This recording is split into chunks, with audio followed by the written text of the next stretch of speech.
Nintendo and the Smash community have always had a complicated relationship, to say the least, but with all the news that has come out recently, I would think it's safe to say that the relationship is more toxic than complicated.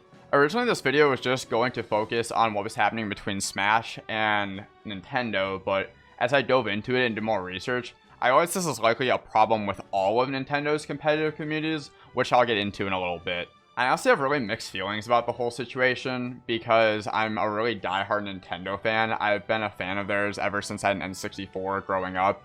My first video game might have actually been Smash Brothers for the 64, but being a long-standing member of the Super Smash Brothers community I joined back in 2015, I felt like it was really important to make a video and talk about this and get the word out to more people so more people can know what's going on. Everything we discussed today will be in the description below, so if you want to check it out for yourself and do further reading, you can find it all down there. What started the whole controversy was Nintendo's cease and desist of the Big House Online, which was an online tournament that was the latest installment in the very popular Smash Brothers tournament series, The Big House, due to the tournament's planned use of the Melee mod Slippy.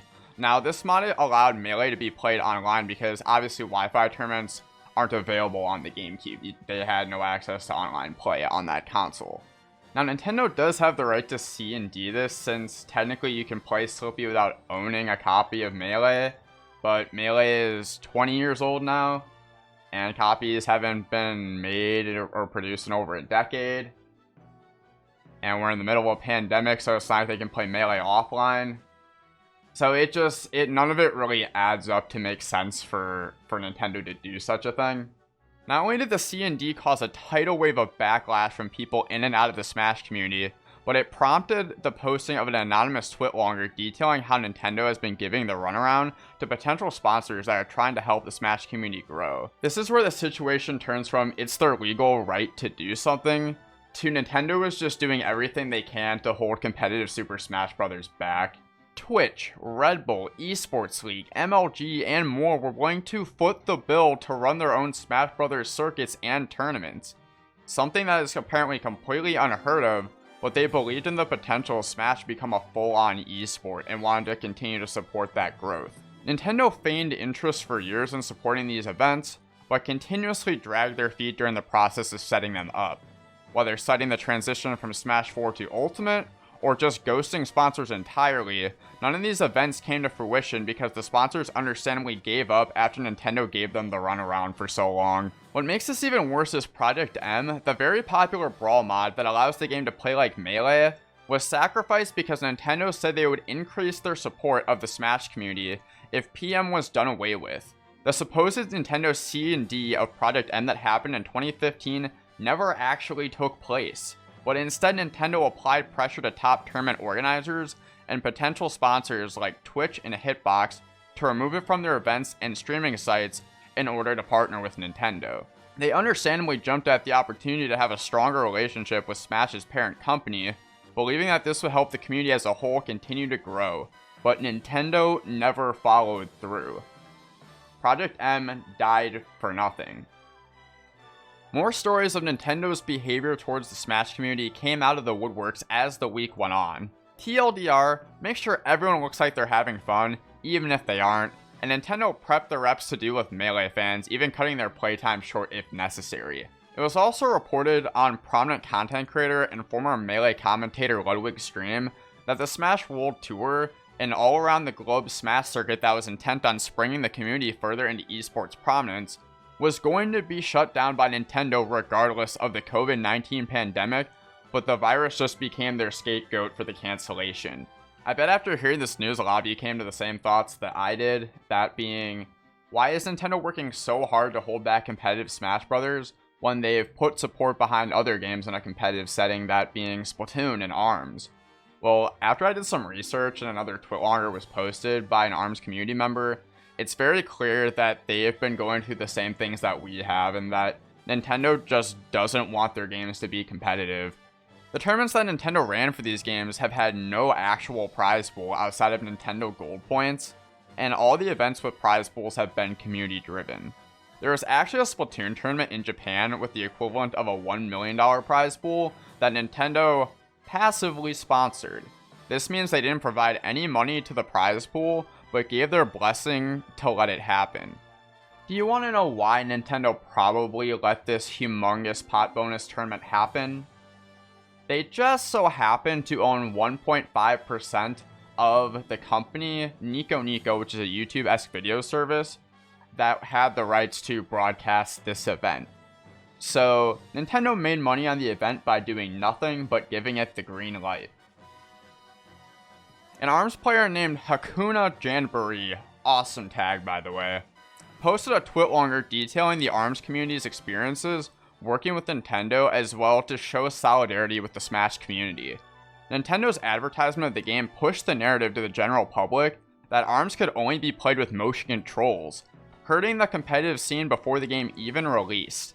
After release, official Nintendo ARMS events ran bad tournament rule sets, poor bracket formats, nearly random seeding, and non-functional consoles. Nintendo's support of the ARMS community dropped off quickly after release until they hosted a couple of casual online tournaments during quarantine while running a sale for the game. But the most damning piece of evidence talked about in this twitlonger is a story detailing a dinner between a top ARMS player and a representative from Nintendo. Nintendo of America was afraid that a competitive ARMS scene would scare away casual players, so they dropped off their support of the community while they still attempted to profit off of it down the line. Sorry, I know that was a lot of information I threw at you at once, but I wanted to make sure people knew what was going on not only with the Smash community, but what other competitive communities are going through right now as well, to make sure that everyone's informed. The point can always be made that a lot of these anonymous twitlonger stories could be false, but you cannot deny the fact that Nintendo has ran these tournaments, and they were subpar at best and didn't actually work to help grow the competitive scene for their games. And you cannot deny that they cease and desisted the Big House Online. If anything, these actual tangible events that we've all seen in the public eye help corroborate these potential stories from these anonymous twitlongers. So I don't think there's really a reason to make these things up, and especially in as much depth as they have been. As a longtime Nintendo fan and member of the Smash community, it's just really disheartening to read this news the more of it comes out. And as a marketing major and graduate, I just see the way this is being handled as a public relations nightmare that could have easily been avoided by Nintendo. But Nintendo is notorious for their merciless cease and desisting of games like The Legend of Zelda: The Missing Link and mods like Super Mario 64 Multiplayer. I understand Nintendo's actions to a certain extent, because letting any of these fan creations stay around sets a legal precedent that all of them must be allowed, is essentially how I understand it. But I don't agree with these actions because companies like Sega have always been supportive of fan creations, some even leading to the creation of Sonic Mania. It's not like these fan games are cutting into Nintendo's very high profit margin. They are the wealthiest company in Japan. So what's the point? Well, the reported things that Nintendo is doing behind the scenes with the Smash community just takes it to an entirely different level, since they're stepping over into the territory of, we want to control how this game is being played. It's not Nintendo's responsibility to financially support the competitive communities for Smash, Splatoon, ARMS, etc., but the least they could do is take a hands-off approach and let companies like Twitch and Red Bull, who actively want to help these communities grow, do so. Let them come in and do the thing that you don't want to do, Nintendo. The argument that having a competitive scene discourages casual players from playing the game makes absolutely no sense.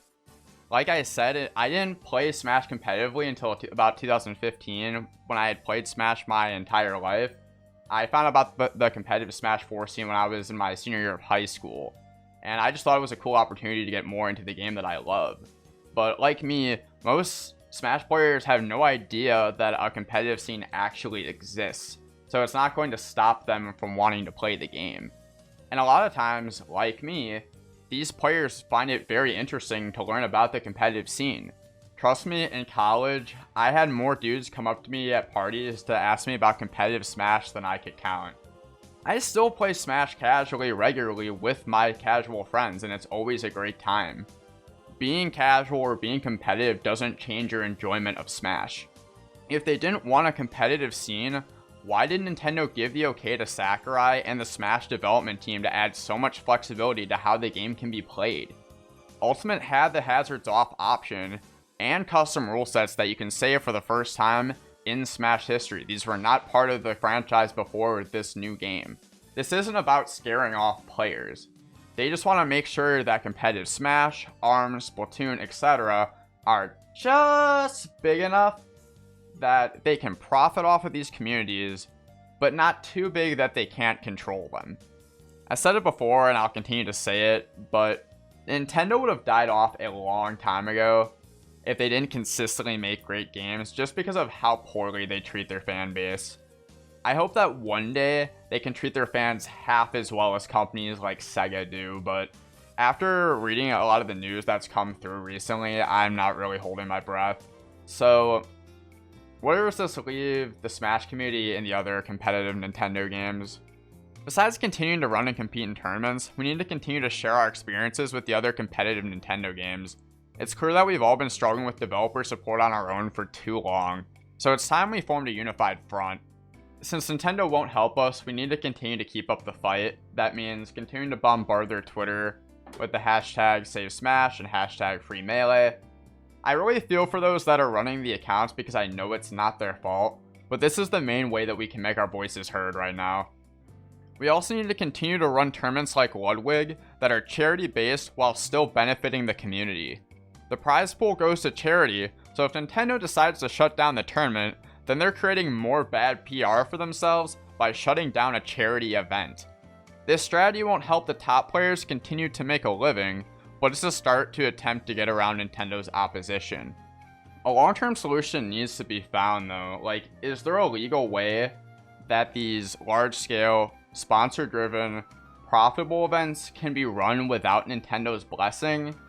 Because if there's a way to circumvent Nintendo, at least to some extent in the process, I think that would be our best bet, unfortunately, because they've shown that helping the competitive Nintendo game communities grow just isn't in their best interest. FreeMelee, save Smash. I refuse to give up the fight even if Nintendo wants us to, because the Smash community has changed my life for the better in so many ways. You shouldn't give up the fight either, and make sure you continue to share around not only this video, but what's going on Twitter and around the YouTube sphere as well, just to get the word out to others. So maybe in the hopes that one day, Nintendo will actually hear us and start to change for the better. But if not, we'll continue to play the game we love. Whether that be Smash, Splatoon, or ARMS, or any other game. Thanks for watching everyone. Take care.